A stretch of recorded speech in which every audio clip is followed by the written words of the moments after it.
Hi, this is Jared Polak, founder of Entre Results. Excited for another podcast today. We're going to talk about creating a dynamic weekly meeting. Two of the biggest mistakes that companies make. Number one is they don't think meetings are important at all, and so they never have them. And so communication is just horrible. And the second thing is people have too many meetings, or they have meetings and there's no agenda, and it's a big old waste of time. And so it's important to have meetings, but it's also very crucial to have dynamic meetings that are organized. And we're going to look specifically at a possible agenda that you can implement in your team, leadership team meeting. It's a weekly process. Okay, number one is you have to start on time. Boom. So actually, that's not even number one. That's before we even get started with the agenda. Start on time and finish on time. Listen, value people's times, value people's schedules, make it happen on the dime, on the tee.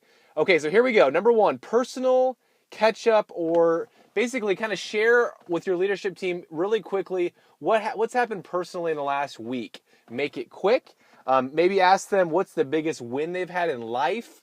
What's maybe something they're most thankful for. It's really important to have a little bit of a personal side of these meetings just to begin with, for many reasons. One, it's important to know what's going on in other leaders' lives, and that's significant, and that's a part of the joy of just being in the business community, is to understand that. Two, it's good to talk about the biggest wins or what they're most thankful for, because you want to set an agenda to have an uplifting meeting.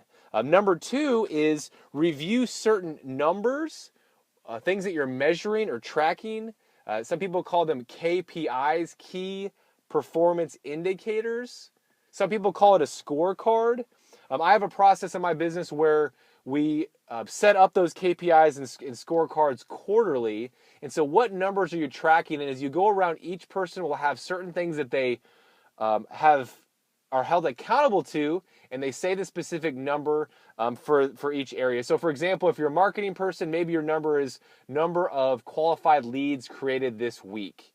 And so you might just say 5 or 50 or 500 or whatever the number is, and then you compare that to the goal. Number three is you look at your quarterly goals or priorities. Now every quarter, again, you have these longer sessions where you set up longer priorities for the quarter. And we want to see what progress was made on those quarterly goals.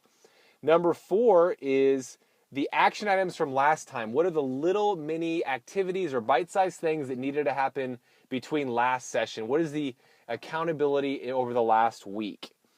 Number five is kind of anything new with clients or anything new with the team, or what's the biggest win, or what are you most thankful for in business? Now, to start the meeting, it was more of, kind of the headlines or what was going on in the personal life. And when we get to number five, it's what's going on in the business, any success stories with clients, any things we need to know about within the business. Now, the first five items, they can last different amounts of time in an hour meeting, to kind of depending on the size of your group, how long they'll last. But they're shorter, 3 to 5 minutes perhaps each. And then when we get to the sixth thing, this is what takes up the most amount of time. That is everyone kind of sharing what's the top challenge they're facing, or the top challenge with the organization. And then what happens is everyone kind of shares their top challenge, and then as a group, you vote on what the top 3 challenges are of what was brought up, and you vote on in what order you want to discuss them or talk about it. And so what happens is you have an item that needs to be discussed. So it might be a variety of different things. One problem might be perhaps someone recently left the company or quit, and it's hard to get all this stuff done. And so you have to think about quickly and strategically, what are we going to do to recruit and hire a new person to fill that position? And that's when the entire leadership team discusses and identifies the way to go about it. So you top 3 challenge, then you start discussing it, talking about it, and then you come up with a solution, or what is going to be the activity that's going to solve that problem or that challenge.